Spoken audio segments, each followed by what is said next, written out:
All right, so we should be live. Here we go. Got it.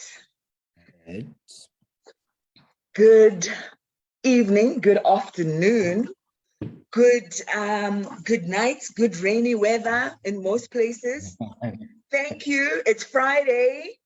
And this is not a Friday night at the bar or with your friends or doing some lovely dinner. This is a cozy Friday in, and we are having another episode of our Gender Exchange. And we're very excited today to have Dr. Sakhile Msweli from KwaZulu-Natal. And thank you and welcome back to another gender conversation. Dr. Msweli, how are you? I'm feeling very well. Thank you, Nosana. How are you? I'm great, thank you. Thank you so much for allowing us to pick your brain and your expertise and your wisdom and all your academic knowledge on exactly what is gender. Because we did this with you when? In 2001? I want to say 2021, yeah. Was it 2021? We invited our trans community and we just needed like some psychological details around what does it mean? What is trans life? What is trans existence mentally? What is mental health for us, right? So we haven't forgotten any of that. And we would just like to share you again. And we'd like to pick your brain on today's topic, which is trans, non-binary, and intersex psychology. I was saying to you earlier, Uba, I feel like I should treat this like you are my fortune teller and you are going to tell me impossible things to actually really pin down. Do you know what I mean? Because there isn't a one size fit all for what is the psychology of a person. I mean, what is the psychology of a heterosexual person? We never ask such a ridiculous question because we know that everybody's different, right? So that is just the disclaimer that some of these questions you might think, but there's no need to ask that because that is impossible, or there's no need to ask that because it's not possible for it to be a question that needs kind of a description or an explanation, right? So please forgive me for that up front. But I would like to assist myself and others who are curious about, okay, I'm the sibling of a trans person or the parent or the friend, and I don't work at an LGBTI space at all. I want to understand other people. What does it mean? Do you know what I mean? For us to even claim back the word queer is a big accomplishment for us because that was a dirty word. And even words like transi are not used to flatter anyone. Do you know what I mean? So I think let's look at the psychology more like include like typical kind of prejudices or how we can be viewed and how to healthily self-identify. Do you know what I mean? Yeah. So thank you so much for being available and allowing us to walk through this maze with you. I'm going to start by just letting people know who you are. I haven't shared your bio because I spend time reading it. And then I'm like, no, let me not spend time reading your bio. Tell us about yourself. You know, how did you end up being a psychologist? Why were you interested? What was your life like, you know, growing up? If you could just give us a nice soft introduction, please. Oh my goodness. Thank you for my spotlight. I'll start with a disclaimer as well. Yes. You said you're going to treat this session as a fortune teller type of vibe. Sometimes fortune cookies are empty. Just so you know that there isn't really an answer, and that perhaps it's an invitation that we create a sort of understanding that the two of us and everyone else joining us could sort of take and ponder over, you know, and think about how do we move forward the knowledge that we're able to share and co-create within this space. One of my major disclaimers is that, you know, this evening I'm talking to you. I'm not necessarily representing any of the organizations that I'm linked with, that I work with, nor departments that I work with. I'm just purely sharing my own personal experiences from what I've done in terms of research, in terms of academic work, in terms of practical work, in terms of lived experience, right? As a Black queer person in South Africa who also tends to work as a professional within the space. So with that out of the way, I'm not gonna get in trouble with any powers that may. No problem, absolutely. Right. So who am I? Sakhile is a Black queer psychologist. I was born in KwaMashu, KZN. A lot of people would know the township. Then my parents moved to Ulund, which is very rural, northern parts of KZN, where I grew up. So I grew up, when I was Lalin, I grew up in just the rural areas. Of course, when you're a child, it's cute, Nick. Oh, he's so pretty. He looks like a girl, and he sounds like a girl, and he acts like a girl. And then comes a time where no, you are told to stop. What is that? That's stop acting like a sissy, right? So it stops being cute, and overnight, and it feels like overnight, because just now it was okay for you to get up and sing at church with your very feminine voice, very flamboyant self, but then all of a sudden it's frowned upon, right? And so I grow up, I'm queer within a space that is not necessarily accepting of that. You know, early teens, I'm in high school, there's a lot of bullying. And I tend to then remove myself, even from the social sort of settings and relationships that I had at the time. So I move within myself. Perhaps that's where one could say my psychological troubles start, right? Because now there's self-confidence issues, there's imposter syndrome, there's a sense that I don't belong in this world. There's a feeling that how we socialize, well, I didn't know back then that's what we call it, but like how everyone is falling into gendered roles and sexual orientation roles, and how everyone is becoming what is congruent with themselves.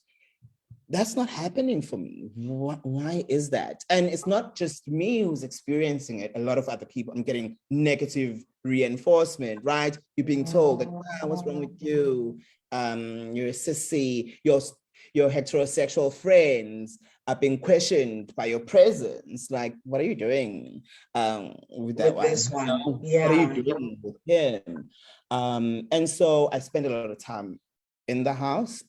My mom gets a job, works away from the home. So I really start taking care of my younger sibling. But I'm spending a lot of time on TV. I'm spending a lot of time with music, and that's like my escape, right?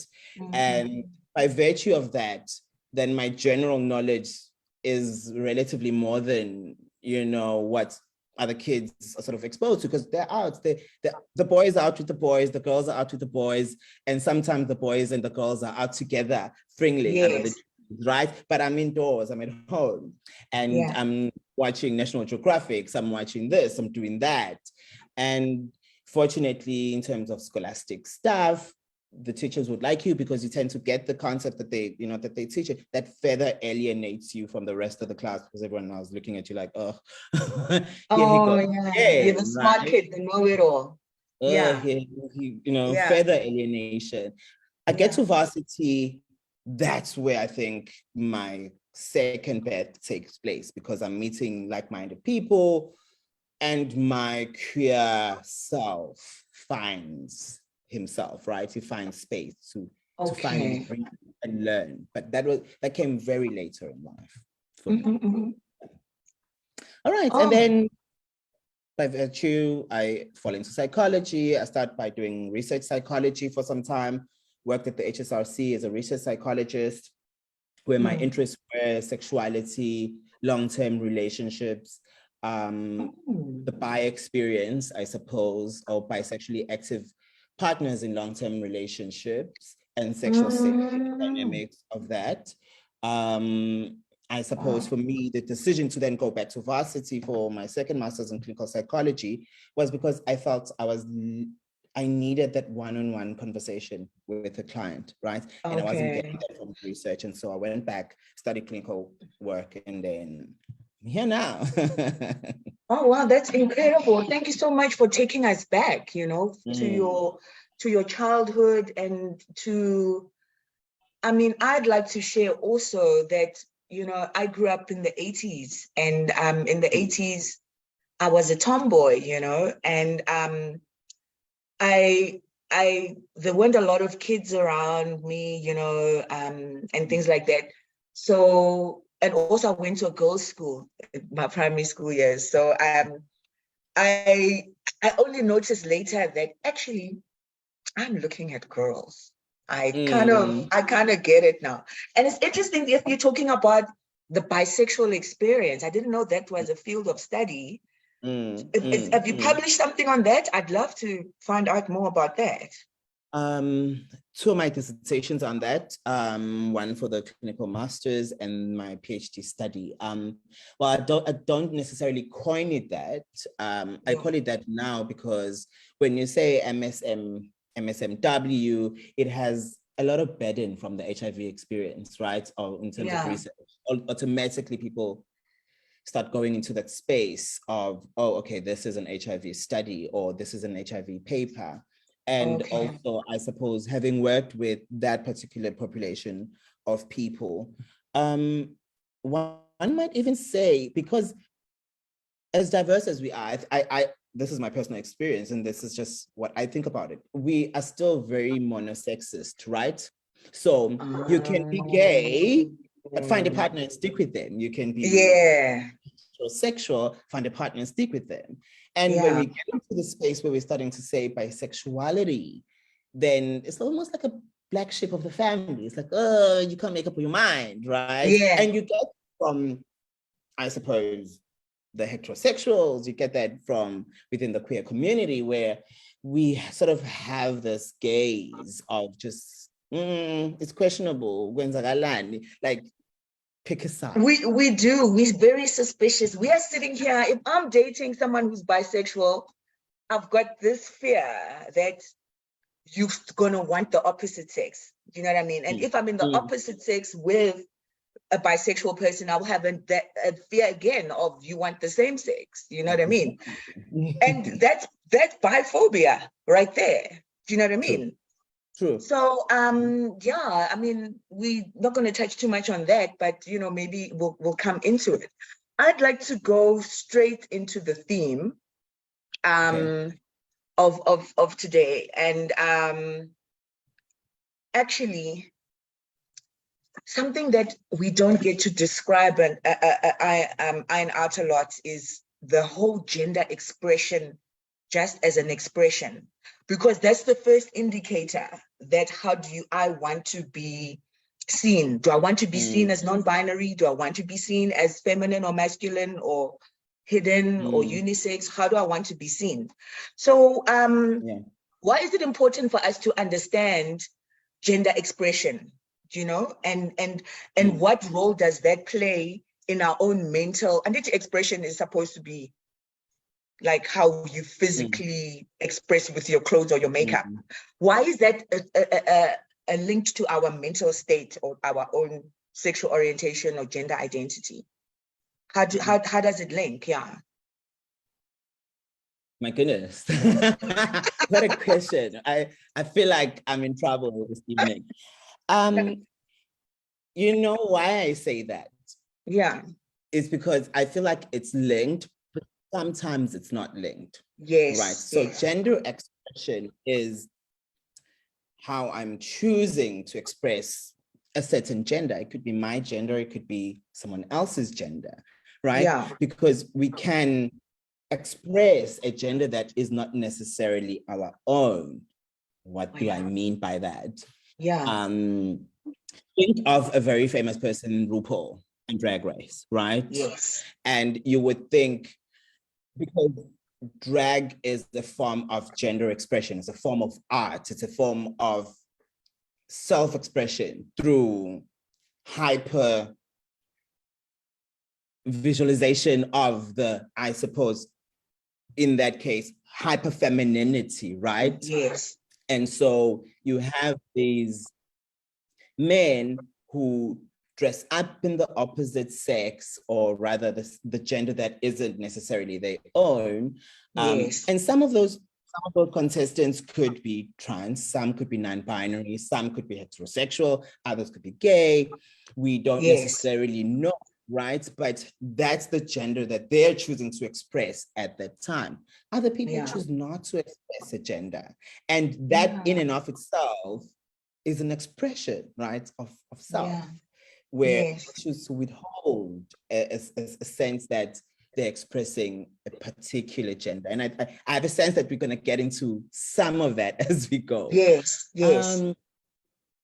Yeah, but how it becomes, where I think also it becomes very important is early on in the development of a child, or in a development of ourselves, where we're starting to become more aware of who we are, that we are able to pull these gendered archetypes. And when I say gendered archetypes, I'm talking about things like lipstick, makeup, clothes, because those things in and of themselves are not gendered, right? However, because we live in a society that has decided that lipstick is for women, makeup is for women, a skirt is for women unless you're in Scotland, so this and that. So once gender expression is important, because it is, I suppose, people trying to pull from the archetype, from the tools that exist within our social, psychological or social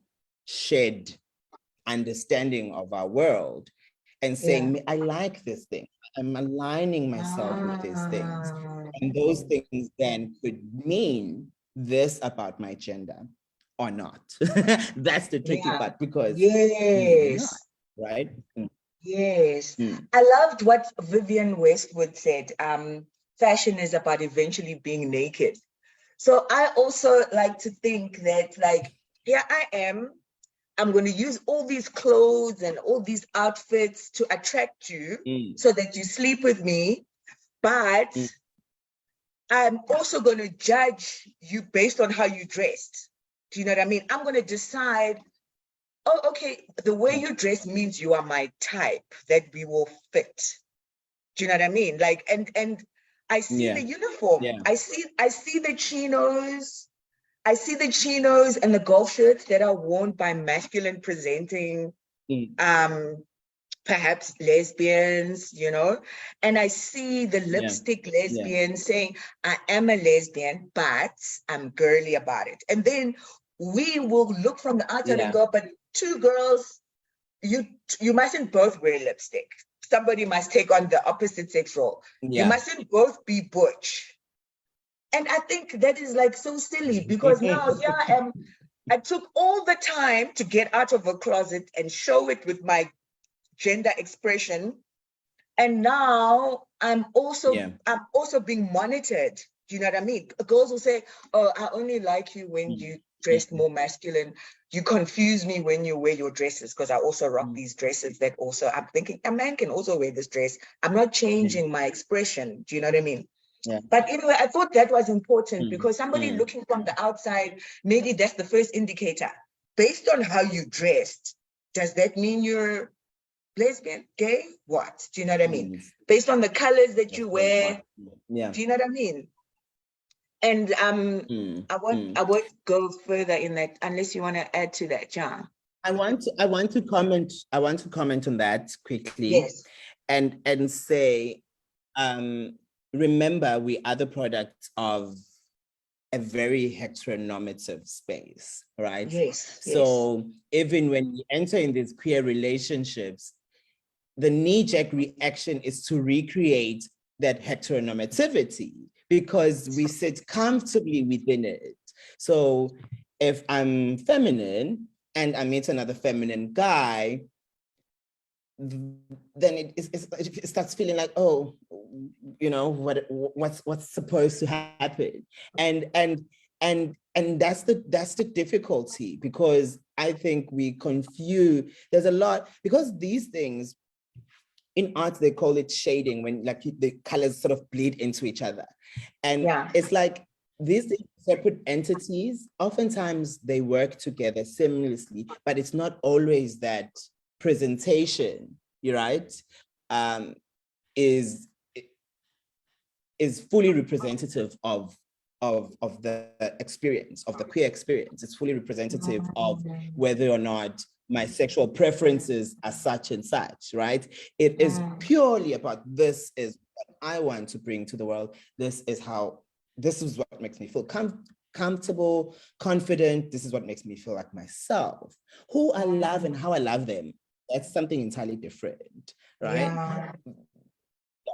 No, I hear that entirely. And speaking of RuPaul, I was watching on our Facebook page. If you scroll down, I shared a video from an interview, an American interview platform, where they take couples and they ask the couples questions and they have to strip with every answer. So the couple was a gay couple, both males, and the one was a drag professional. You know, she'd been in movies. She's a big time drag artist. The dark skin, the dark skin, big, and size wise as well. Like the partner is white and small. The drag artist is big and black, and we are visualizing so much in our head. And it was so interesting to hear them talk about, no, I'm not dating the persona. I'm not dating this drag artist. I'm dating the man underneath. Do you know what I mean? And I could honestly really applaud them for their bravery, because there's this expectation of outsiders, of the viewer, to kind of like, you guys must match somehow. We can't actually see you matching. That's actually a lot of pressure. And I think we must match into our understanding of what a pair needs to look like. Even a gay male couple, we must understand it, and we don't understand this. And that's really, honestly, quite unfair, you know. I don't know if we're going to get through all these questions, so I'm gonna go like skipping. I have no idea, because now you just said something and I wanted to jump into it. Yes, so now are there psychological reasons for us to decide our gender to be either androgynous or non-binary? I know the LGBT community has been depathologized as a mental illness. Né? So I'm not asking you in that sense, Oba, are we mentally ill? No, but are they contributing psychological kind of understanding towards like somebody who identifies now not as male or female, either androgynous or non-binary, gender non-conforming? Is there? I think there is, and I think it is that willpower that is inherent in any human being to be who they are, to be authentic to themselves. I think it's that drive to want to be myself and to be seen and to connect as myself and nothing other than that. I think that, if anything, because we are not, like, I love what you said, we're not pathological, but we want to be seen and experienced as whole beings, as ourselves. This is who I am. And if I feel like there's things that have been put or labels that have been stuck on me that don't really capture my true essence, I'm going to want to fight against it, right? I'm pushing against it because it doesn't encapsulate, it doesn't speak to who I am. And so it affects how I'm able to relate to other human beings and be social beings. And so there is going to be frustrations when I feel like I'm not being heard, I'm not being seen, hence I'm not connecting with the people around me in ways that I should be. I think that is the one psychological sort of driver that's there. I feel like you've answered all my questions, because my questions are going to be a variation of that. I thought there'd be a specific answer for a specific, and you are absolutely right. You know, if our psychology is depathologized and people are trying to pray the gay away or Muti the gayer way, or self-help, wellness the gayer way, or whatever, then that is also conversion therapy. Conversion therapy. Do you know what I mean? So those are the people that I like that, because I thought maybe there was a bit of kind of me as a feminist, me as somebody who loves to have a sex talk type of conversation. I'll admit that my concerns around the sex wars between the sexes was because of the fact that we live in the rape capital of the world, South Africa. And I couldn't sit by and be like, we are the rape capital of the world. I'm a woman. Statistically, I'm going to be raped once in my life. If I'm in a room full of like 3 women, one of us has definitely been raped, you know? So my gender kind of interrogation for myself was for my own protection. I'll admit that. I was like, if I hide my shape, my breast, my hips, and I'm not silhouetted from a distance, being in a female kind of body form, I feel like I'm protecting myself. Do you know what I mean? So that was the reason for that questioning. And I was like, I would understand a non-binary androgynous person not to want to take on either sex because of the pressures of being sexual. Do you know what I mean? Maybe you feel the pressure to be this macho guy who's hungry for blood and women, and like you just have to act out this thing that doesn't fit you. And as a woman as well, you have to be sexy. You have to act out this entire persona that's hypersexualized by the media. And I was like, okay, I'll rebel against that. I don't want to wear the clothes that I'm being told to wear. Do you know what I mean? So that was the reason for that question. You know what I mean? So everybody's different. Maybe we go back to the bit, and thank you so much for that. I think also, just to add to what you're saying, there's always going to be different reasons for why people express their genders in the way that they do, similarly to why certain people are able to experience and express their sexuality, right? We have made a lot of progress as a country, and our constitution is one of the best in the world in terms of just protection of human rights on paper, at least. Yeah. But there's always going to be spaces and situations where queer people don't feel like they can be their authentic selves, right? And hence, my gender expression, perhaps within this space, might be different when I find myself in a different space where I feel maybe somewhat threatened, and so. But when it comes to non-binary folk, they may express themselves, right? Because again, to be non-binary does not necessarily mean I have to dress and appear non-binary. Yeah. A lot in the same way as to be gay does not necessarily mean I have to dress a certain way, or talk a certain way, or walk a certain way, to be heterosexual. So similarly, to be gender non-conforming, there is no way of being gender non-conforming. I suppose right? But we start expecting gender non-conforming or gender non-binary or gender queer folk to now be a certain way. So I think it's inherent in us when we are presented with with a different experience or a different explanation, to want to still to box it somehow, right? We hear you're a liquid, okay, it's fluid, great, but can we put it in this container so that we can understand it, we can interrogate, we can look at it. You can be fluid within this container, you know what I mean? Yes. So I think, and that is why we struggle to absorb these definitions that we're given by people with lived experience, because we say, okay, all right, so when now you're not there, you're not female, you're not male, you're something else. Okay, box it nicely, then give it to us so that we can look at that somethingness, right? This different thing. What does it look like from all sides? Because we want to know, we want to get a sense of control over it.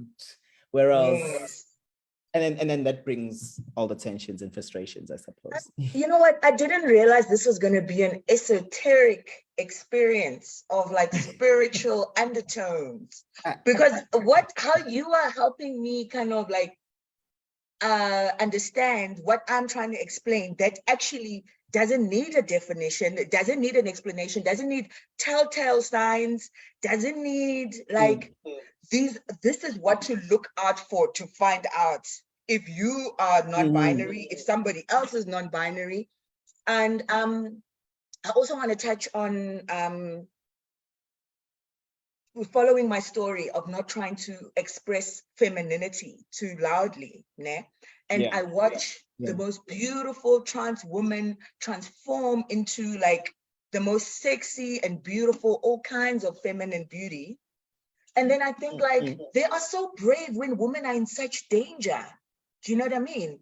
And you're maybe going to be in twice as much, or how many much more likely to be in danger, because now people feel betrayed and tricked by your appearance, and we don't know what kind of danger you're putting yourself into just by walking in the streets. Do you know what I mean? So it speaks exactly to what you're saying of you were just trying to be yourself. You are not going to care about the dangers of expressing yourself with your gender, because I'm not sure if you know a famous activist by the name of Lee Davids. She passed away. In 20, I think in 2018. She was quite a good friend of mine. She was an HIV positive trans woman sex worker. I mean, you know, and I'm thinking of her because she was also born in a Muslim family, whereby as the firstborn son in her family, trying to keep her memory alive, because like the work she does and the work she did was amazing.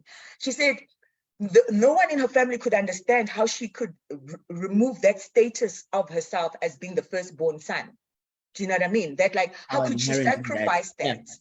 You're in such a position of privilege and power, and then she chose the second sex, the weaker sex, the one that could be, you know, disrespected. You know, so it speaks exactly to that. You know.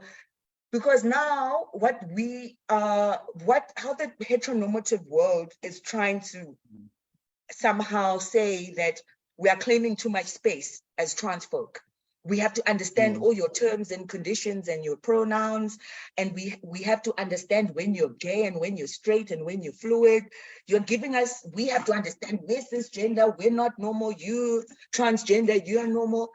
And I feel like if now I'm talking as a person who's like used to a particular type of world, and they want to understand how like a trans person needs all these extra things, what can we say to like somebody who's saying it's too much, you've got too much rights, you've got too much airtime on TV, you've got too much of this, you know, what's the psychology behind this whole thing of like, I hope I've got a question in there somehow, because I feel like did you hear a question? It's very passion filled, so I'm not sure. No, I want to protect our trans community. Do you know what I mean? Because I have gay male friends who'll be like, the trans people took it too far. I'm a gay man, that's enough. Why do I have to wear all those things? Do you understand? And that's why I'm saying now you've answered all the questions. So can we just like have a conversation around that? Because I find myself explaining my work to gay men, to the heteronormative society, to people who just don't want to understand. And what is that resistance all about?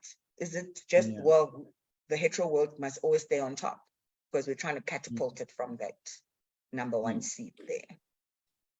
Phew, that is very difficult, right? And it's a very difficult conversation to have. Both because, I have lived experience of it, and I have so many people in my workspace that I've met, beautiful trans people and beautiful gender non-conforming folk that I've met that have harrowing stories related to what we're talking about. And I don't think we can talk about it and not be emotional because, right, it's a human experience. For me, what I always say when people start saying, "Oh, there's too many acronyms," yeah, you don't necessarily need to know unless you have to know, right? yeah. Because it's not like the queer world is shoving it down people's throats. You don't have, why does it matter to you, the other person's lived experience? But that's a double-edged sword. And I want to say that because, one, if you're not in a profession where you helping or you're assisting, or two, if you just really feel like you want nothing to do with the queer space or existence of trans and non-gender binary folk, then why concern yourself with that, right? No one is holding anyone with a shambok and saying, learn these things, especially if you are not willing to contribute positively towards the movement. You have no intention of doing that. And so why do you need to know? Why do you need to know what those feminine bodies are doing in their bedroom, what those masculine bodies are doing in this bedroom, what that body you can't pinpoint because it has a skirt and a tie, and why do you need to know, right? Unless you really need to know because maybe it's part of the work that you do, maybe you're passionate about moving it forward, someone, you've seen the injustice and you want to bring about change, right? What is the reason for you inquiring and probing and almost putting our bodies and our experiences on a pedestal to be looked at by the heterosexual cisgendered, even by the queer cisgender world? Why is it that we need to be on a pedestal and have to explain ourselves to you? So that is part of the conversation. But the other conversation is then we do have people that we call allies and people that have an in within spaces where some of us don't, right? Yes. People that are working in the pharmacy world who can talk about gender affirming hormone therapy, people who are in the surgery world who can talk about top bottom surgeries, people in the psychological world like myself who can start speaking about how unjust it is that we don't have tailor-made programs that look at the lived experiences and that are sensitive to the different needs of the queer community. And look, it's not unique. When we think in terms of just health, population health, we know mother to child health is something that is very important. That's a unique sort of field on its own, right? Yeah. We look at people living with HIV/AIDS. That's a field on its own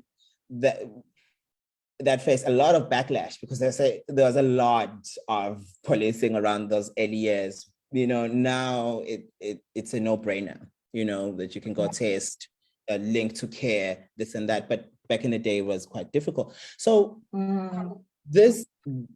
we are saying we want tailor-made services because we have specific needs that need to be catered to. Right. Yeah, so that's true. It's just that. It's not because we're saying we are special and we need to be treated special. It's nothing about that. It's saying as how they extend our right to access to health is not being met because there's a blind spot to these current needs. Yes, absolutely. Yeah. And let's touch a little bit on the hidden sex, the secret sex, right? Oh, you're being so provocative. Yes, because being visibly ambiguous with your genitalia, not now the hormonal, like not when it's not visible. Do you know what I mean?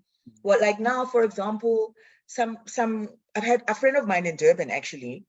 I was at a trans event and she was explaining to us that when she was 12, she started menstruating out of her anus, and that was when the parents said, actually, we chose for you to be male when you were a baby because they weren't sure. And that's how they got to find out, that's how they got to find out their story. And puberty is a big time, can be very difficult for trans people. And I even know stories of family members, siblings, where there's a trans, there's an intersex sibling that is hiding it from the rest of the family or whatever. So where is the space for us to invite the intersex community into our umbrella safely? Because, I feel like parents haven't been taught to accept an intersex child because especially when it's visible. And what are some of the battles then of an intersex person? Because now that's a real physical identity that is not being given an opportunity to live, not even in any checkbox, not even in the terms that we consider. That must be quite difficult, right? It's very difficult. And I'm an imposter talking about a group of people whom I don't necessarily share experiences with. But as someone who forms part of a minority group on different levels, and having worked with a family of an intersex child, I think it's difficult. And you know where it starts? It starts because even before you are born, the parents, the family, they have this thing. They want, oh no, we want a boy now, we want a girl now, right? Yeah. So you are socialized and you are gendered, you are sexed, gendered, you are all of these things, even before you're born. Yeah. And it is by your choosing, it is by the choosing and the likes.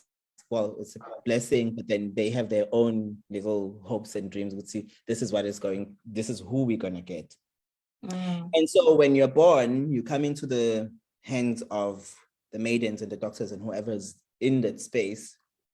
The first thing they do, right, is because we want to know, is it a boy or is it a girl? But what does that mean? So now for intersex folk, especially with ambiguous genitalia and then an, I don't really like to talk about genitalia because I feel like so much of our identities is just, it's English is it goes there, it's down to that's like the end point. But that being a separate politic for me, your body is there, the child is there, they look at the genitalia and then they have to say, is it a boy or a girl, right? Yeah. And I mean, the difficulty is if they can't really tell, now what do they say? That is where the panic starts. Oh my goodness. Then maybe something must be wrong because we have agreed largely that there's these two sexes, but we know that that's not true. Because we have terms like intersex. But then there's this automatically this panic. I can't remember, I was at a training at one point, and I think one of the pediatricians had said there was a dead silence in the room when the child was born. The child is crying, no one else is saying anything because they don't know what to say to the mom. Child is ambiguous genitalia. What do you say? What do you write in those cards, right? Where you need to write something like which box are you ticking? And I think part of it is systems are not necessarily open into different, but also it is the expectations, the social, the cultural, all of those expectations that are already imbued on a child even before it's born. And so now it becomes difficult for the parent to say, okay, I'm going to get home. What am I going to say? Because it doesn't necessarily look like a boy, but it doesn't look like a girl as well. And then there's this fear and the sense of false agency that they need to sort it out now. They need to do it now. There's the sense of let's fix it. But we don't even know at that point whether or not it's broken or not. Right. And oftentimes intersex folk feel robbed of the experience of their body because not all of them have body dysphoria. Not all of them don't like how their bodies look and how their bodies function. already we have decided that there's something there to be fixed, and that is now the shame in that situation, and that's now the difficulty that a lot of them face as they grow up. And then I suppose even in that story that you just shared now, what does it feel like now that this body that I thought had always been like this, I'm only hearing so much later in my life and in my journey of coming to loving myself? Because you said puberty is difficult for trans folk. Puberty is difficult for everyone. It is. Puberty is difficult for a lot of people for different reasons. Then all of a sudden my boobs are not big enough. Then all of a sudden my penis is not big enough. Then I have ache on my skin. Then I'm not growing tall. That, that there's all of it. Right, there's a lot that happens for a lot of different people. And now, to add the cherry on top, these things that are growing, this change that I'm seeing, it doesn't sit well with me. It's not what I want to see. It's not what I want to go through. I am getting more disconnected with my body, even more so than a person who has acne on their face, because every day I wake up in this body and there's things about it that are not mine, that shouldn't be. Right. Wow. No, I mean, look, what I'd love to see actually, because I get the feeling that the intersex community is so hidden just for their own sanity, and obviously from the parents protecting their child and things like that. But I would love to see, because the first place that we actually look to find our beauty is in the fashion world, unfortunately. I'd love to see an openly intersex model, with like, when you can see, okay, the crotch, there's a bulge there, the top area, there's a bulge there or something. And then we kind of go like, oh, the third sex. Do you know what I mean? Maybe they are there already, but I don't know. And I don't know if I'm being too intrusive in my kind of like desire to see that. I just want them to gain their space, because part of the advocacy that the gender exchange actually really wants to do, the hormone, the gender affirming therapy, here in the Free State, it's a long, just to access hormones is a big deal. And also the gender marker change. I mean, I had one of our clients wait for over a year for her gender marker change. And it's not even dealt with here in the Home Affairs here in Bloemfontein. It has to go to Pretoria and all those things. And we are dealing, like what you're saying, with allies that are in the system that can make our lives easier. If our gender care cannot be seen as cosmetic, cannot be seen as unnecessary, then, there's going to be a lot less, stressed people. And there was one of the doctors who I asked, what is gender dysphoria? Before I tell you what she said, how do you describe gender dysphoria? And is it okay to still call it that? Is that word still allowed to be used? We use it sometimes. And oftentimes it's a case. For me, I know there's certain professionals that really, really have done away with it. For me, oftentimes the navigation of the spaces and the navigation of our fights involves dancing with the devil. And so sometimes when we're absolutely necessary, I would use a term like that. And gender dysphoria for me, what it means is the gender that I've been socialized into because of my physical parents, because of my body, is not the gender that I identify with. It's congruent. The gender that I have been socialized into, that I'm expected to present or to be part of, is not the gender that I'm experiencing. And oftentimes, what I mean by that is oftentimes when people look at a body, when we look at a body, we give it a gender, right? Yes. And so the gender dysphoria then comes in, sort of sifts in where my body, how it looks, has meant that I have been gendered into this space, but that's not the experience. That's not how I experience myself. And in addition to that, there may be things about my body that really cause significant psychological and emotional distress to me, because also I'm gendered. Just because I'm saying I'm not gendered in this way, but I'm also gendered, right? Yes. And for most people, unless you agender, and I'm not sure if we have time to go into non-binary and the different different parts of this.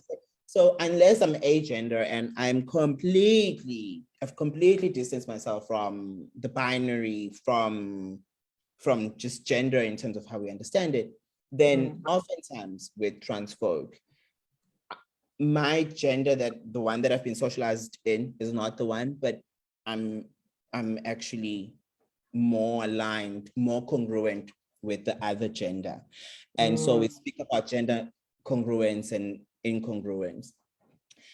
Again, a lot of trans folk are still very, very comfortable with the binary, right? Because that's the thing, right? But for some, they're not comfortable with the binary. Yeah. They're not comfortable with that binary. You know what this makes me think of?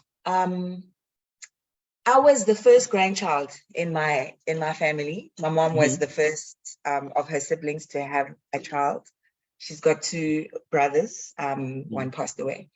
But because I was the young one in the house early, and only 8 years later, my brother was born. And now, as a family, I'm learning that ngoku ndingusisi. Yes. Dingusisi of my little brother. And I remember rebelling against that so hard. I was like, please come and be a sisi. But now I realize there are kids that are being born now that I won't let them call me auntie or sisi or anything. I don't care how young you are, but maybe that was my first rebellion to kind of accepting a gender. I just couldn't do it. And I was being told, but you are being given respect. Do you know what I mean? Because you are older, you've earned this title. And I still didn't want it. Do you know what I mean? And I watch, even in my work environment, I'm older than a lot of people that I work with. They will never call me Sisi out of respect, but they will call people that are younger than me Sisi. So I really think I've claimed it and I've owned it. And then later, I found that actually those are Afrikaans terms anyway. They're not really in our culture. Yeah. But I was like, wow, true, winning twice. God I rebelled against that. I'm so glad I rebelled against that. Yeah. So so the gender conversation, I feel like the direction that we're going is that we must stop expecting people to have long explanations or reasons, or trauma, particularly when it comes to their gender identity. It's not unnecessary, and there isn't a one size kind of fits all kind of thing, you know, because now we are writing referral letters for clients that want to go and start affirming their gender, right? And we saw that PAFSA has created standard templates for doctors to kind of like, if you don't know what to say, here's a standard letter, you just put it on your letterhead and things like that. So I saw that there's hormone blockers, there's a letter for the HRT, and there's like literally, if I've got access to that letter, you can just sign it, or any doctor can just sign it without question. And is it safe, especially hormone blockers for kids? Because parents are afraid. I don't so oftentimes things don't happen within the medical space because people don't have significant training, maybe it's in a certain aspect. And Yeah. I think those are meant to be as templates, as ideas in terms of what is actually being looked into. Yeah. It would be very unethical for anyone working in the medical field to just sign off something. If you haven't done an examination, Oh, haven't sat down with the person, it's okay. unethical to do so, right?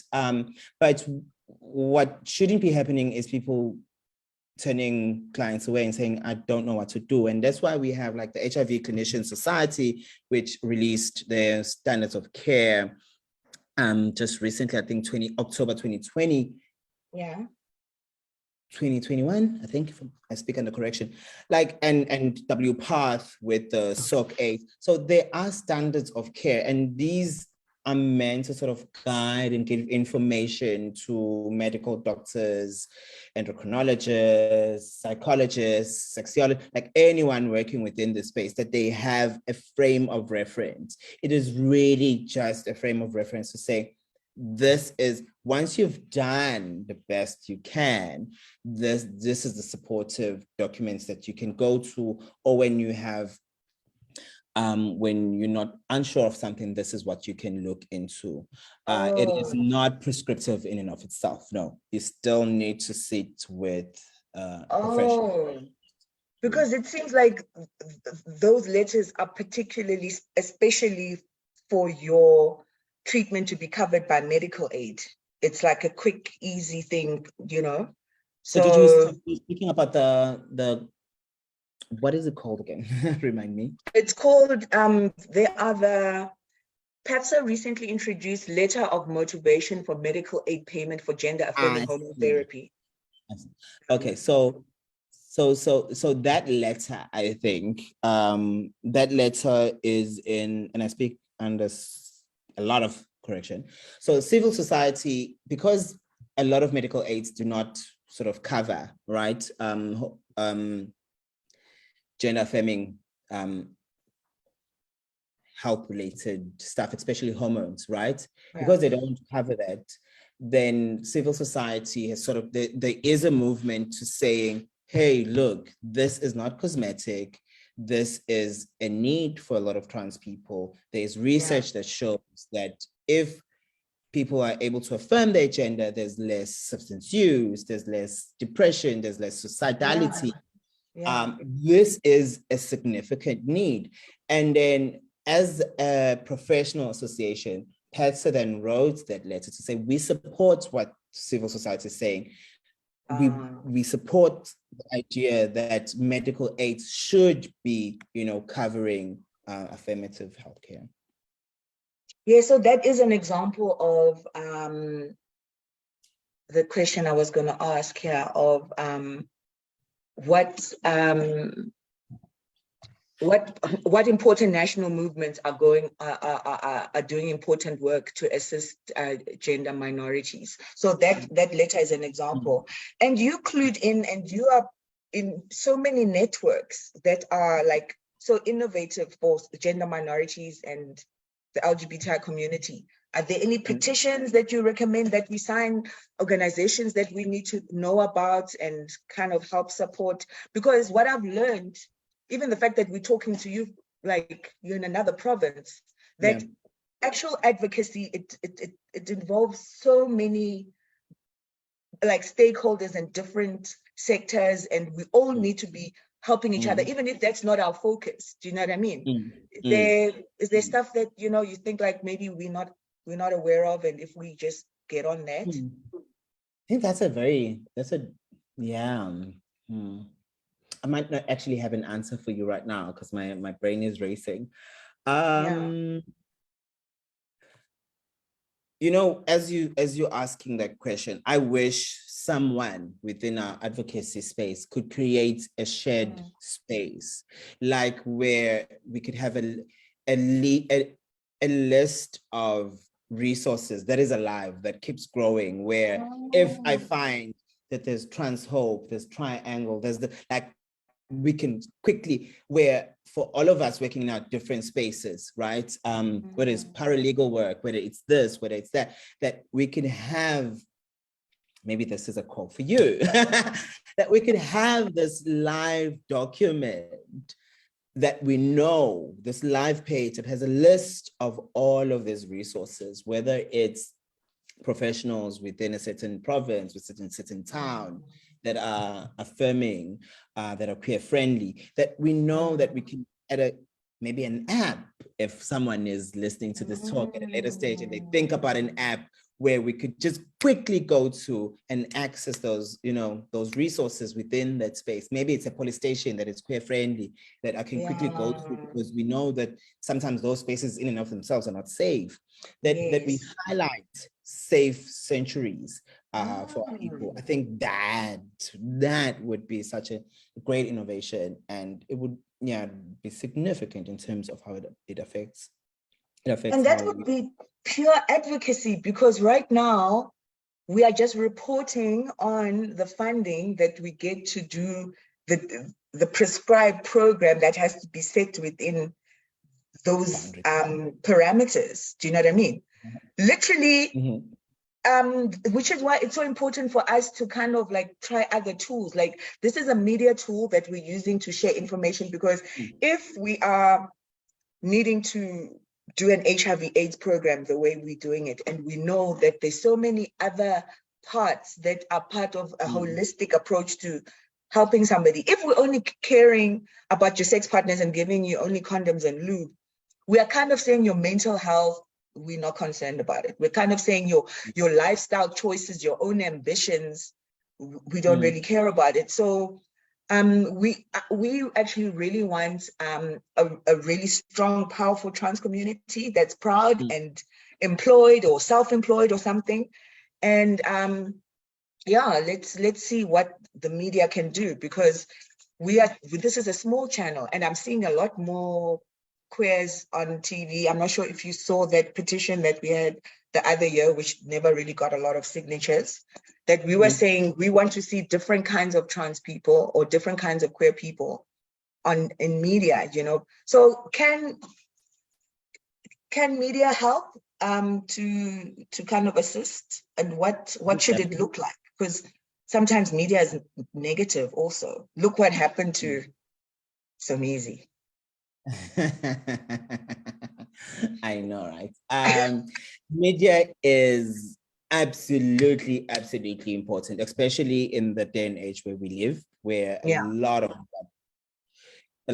of what gets traction is online, is trendy. Yes. There was a video that I saw a couple of days ago. I can't remember where I saw it.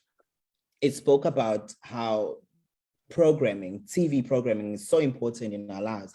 A lot of Black families spend time from 6:30 to like 21:30, where people go to sleep. They're watching program after program. And what's the narrative that is being carried in that programming is very important. And so I think we're speaking representation of different expressions of gender, expressions and experiences of sexuality. That is where we need to be seeing. They even made examples of, generations back in the day. It was about business. It was about positive competition. That's before all the drag stuff that came in, and there was positivity. They spoke about Backstage, which was about a show about Black students going to varsity to learn, or dance, arts, expressions. We don't have things like that anymore. So what the youth is aspiring to, we don't have that sort of positive programming, and that's what we need. We need less of the gangsters from the location. We know they're there, but we need what am I, if I'm sitting down from 6:30 and I'm watching TV until 10, what is inspiring to me? What stories are inspiring?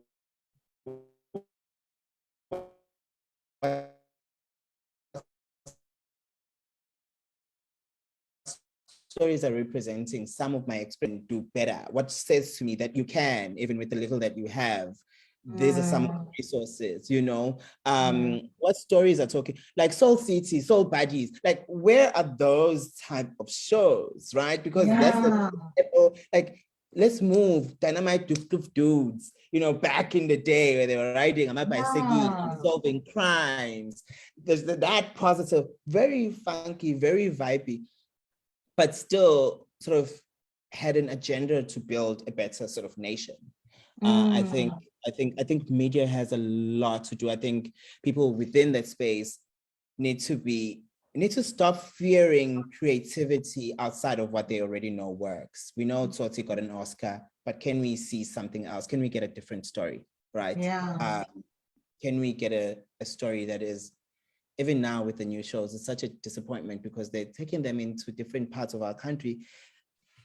But I'm not going to name anything. They don't deserve the promotion. But but it's like, oh, another Kingpin, another, you know, it's sad. I'm disgruntled on your behalf because if you're going to watch a lifestyle reality TV show with real people and real lives, whether they're confessing their heartache or looking for love or being swindled by whoever trying to catch some neighbor who bewitched you or whatever it is, I'm disgruntled on behalf of, like, you know, a clinical psychologist whose work should be existing in that space to ensure that those people aren't emotionally scarred from being like, you know, being a target of a TV sensationalist show. Do you know what I mean? So that kind of leads me to my second last question of what is the mass psychology right now of us as a people or about gender minorities? Like, where are we leaning towards? Would you say, right, actually, you know what, people are getting used to it, people understand it's there, or people are resisting, you know, from both our parts, within the queer space and also in the cisgender space? I think, oh, that's a difficult question to answer. And and as you asked it, and why I'm laughing is, and I'm thinking of Simpedana. She said something along the lines of, you know, as South Africans, the more things fall apart, the harder we laugh. and that's just sort of like our knee-jerk reaction. And I think we have gone through a lot this past few years. We had shared trauma, you know, we've lost so many things. We have achieved so many things as a country and as the queer community as well. Sometimes people get tired, and this is why advocacy is important, and this is why the youth is important, and this is why allies are important. If you've lived this life and your whole life has been about swimming upstream, there's moments in time where you tire, right? And you need someone else to re-inspire you or to pick you up and say, this is not where we stop, we continue. And I think I'm trying to capture, to respond to what you're saying by saying there seems to be an awareness of our queer existence within our communities. Whether or not it's acceptance, I don't know. Or maybe at best we can say it's tolerance. But certainly there has been a lot of change, and it's positive change. I think we would be doing injustice to the people, the giants whose shoulders we stand on today if we say, things are still the same, because we wouldn't be having this platform. I wouldn't be speaking freely about my queer identity, knowing that I work for the government, because just now your job is gone because why? You know, we don't want that here. I've gone as part of my own little Smolanyana advocacy in the region, where I go around to different hospitals and do gender and sexuality sensitization. We get a round of new interns every time within our departments, psychiatry and psychology, where I make it a point that during our Friday academic meetings, I present to the new cohort that they get a sense of this is something significant. This is something that you need to look into. People's sexuality and gender expressions are very important. And you know, we need to be sensitive to that. And I don't know how many calls I've received from when they disperse to ComServe to this and this, you know, them calling and saying, hey, I have I think a trans person. I don't know how to refer. I can't remember what you said. I think it's a trans man, but what can I do? How, you know, and for me, that awareness of maybe I don't know enough, and that awareness of wanting to do good from our people is very, very positive. Are there people who still have negative emotions? Of course, there's always going to be. But certainly a lot of people are becoming more aware and tolerant, and some even accepting, and some starting to question their own ways of believing, you know, their own ways of understanding the world, and querying where they sort of got this understanding of how things work, and saying, hey, hang on, wait, the world is different than what I thought it was. And so there's a lot of positive. That's fantastic. Yeah, I think there's a lot. And within our community, I think, like I said, we tire most of the times. We are tired. And some of us, because we're tired, we get frustrated, and we raise our voice, we push harder, we kick down doors, which I think has its space and has its place and does play a role. Some of us have gotten tired and have said, look, we are done. We are just going to focus on our lives, and that is easier. And, you know, again, not trying to shame anyone. I mean, if you've done what you can, people deserve the right to live lives that they feel befitting and they feel, you know, are comfortable for them. But for those of us who still have some fighting in us, still got some fight left in us. My plea is that let us continue fighting. Let us, and fighting does not always mean raising our voices. Fighting sometimes means planting a tree and watering it every Friday, that in the next year or decade is now bears fruits that maybe you're never going to eat, but some people are going to be fed from. Some people are going to get shade from the tree. And so, however small our impacts we may think it is very far-reaching, right? And we're never aware of the impacts that we have in people's lives until you hear it from someone. And other times you're never going to hear it, because the impact that you may have, that this conversation that has had on my life, I'm going to most be speaking to people that, oh, why were you not answering your phone? No, I was having this gender exchange. What about this and this and that and this and that? And those people might then go and look at that page, and then someone has shared, you know, your Facebook page to someone else. So we never really are aware of how far-reaching the roots are. And we shouldn't be discouraged by the fact that we need to keep watering our plants and our seeds. And the danger now with GBVF, as marginalized communities, and I feel like sometimes we get these invitations to not be left out. So it's not necessarily that we are being accommodated. I feel like sometimes our acceptance and inclusion is to silence us. Do you know what I mean? Like, hey, we invited you, keep quiet, you here, don't say we don't know about you. But if we're not given the platform to kind of showcase our specific like needs, then we are being silenced by being accepted. Like, don't just invite us and then you don't hear from us, and you don't know that you didn't cover what we need to ask from you, you know? So so that's quite something I'm very strict about. I'm like, guys, we're accepting this. Are they going to give us a chance to talk? Are we going to be able to say what we do here? Or are they just ticking a box and say the LGBTI were here? Do you know what I mean? So it's something I'm quite passionate about. It is a real pleasure talking to you. It's so nice to see you. You're so jolly. It's Friday. I don't know what you're doing after this. It's Friday, okay? I'm always in a good mood on Friday. Thank you so much. I feel like I didn't ask you nearly as many questions as I planned, but you silenced me with your first answer. I'm like, well, Nosana, why do you need to know all of this? There's no different reasons for any of it. So thank you for shutting me up. It's not an easy thing to do.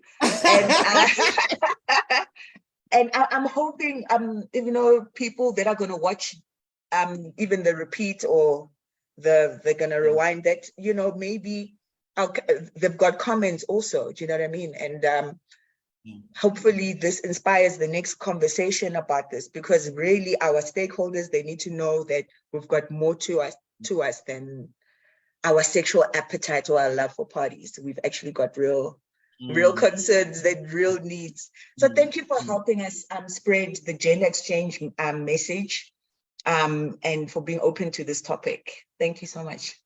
Really appreciate it. I don't think you've got any closing comments for us. Some advice. Sometimes the fortune cookie is empty. But in that, it asks us to write our own narrative and our own stories to create. Because remember, when there is nothing, we are sort of forced to tap into that ancient energy of creation, which I don't think there's anything more godly or godly-like than bringing into a space something new when there was nothing, right? Because for the Christian, they'll know that in the beginning, he said that let there be, and there was all the creation. And so when there's nothing, we're sort of forced into tapping into that part of who we are and connecting the greater space and saying, this is what I've created. This conversation is something that we've co-created. And whether or not people find it to be significant, we don't have control over that. But it cannot be said that it never was and it never came to be. And so for those that are able to benefit from it, they will. And for those that don't, they have something to talk about. No, thank you so much for inviting me. I was really, really anxious coming into this. I am a very anxious person. So it takes a lot for me to actually get down to sitting. But I really thank you for making it so warm and, and feeling like really just a conversation between old friends. I appreciate that. Yeah, please do. Thank you. Should we need to? Yes, we'd love to. I'm gonna actually on a task to find difficult questions. I'm like, what else can be asked now about gender? Because now, so I'm gonna, if you don't mind, give me a couple of months or maybe next year or maybe later in the year, I'll be like, I found the question where you're gonna have to give us a full. Even if it's just one, it seems like we could have done with just one question tonight. Yes, the question that says the desire and the need to be yourself is what your gender expression is all about. I'm like, well, that answers everything now. What am I going to do? Thank you. Thank you so much, Nosana. Thank you so much. Do you have a beautiful weekend? And hopefully we'll meet again soon or talk again soon. Thank you so much for sharing your time with us. Have a good night. Thank you. All right, Thanks, see you too. Bye. Okay, bye.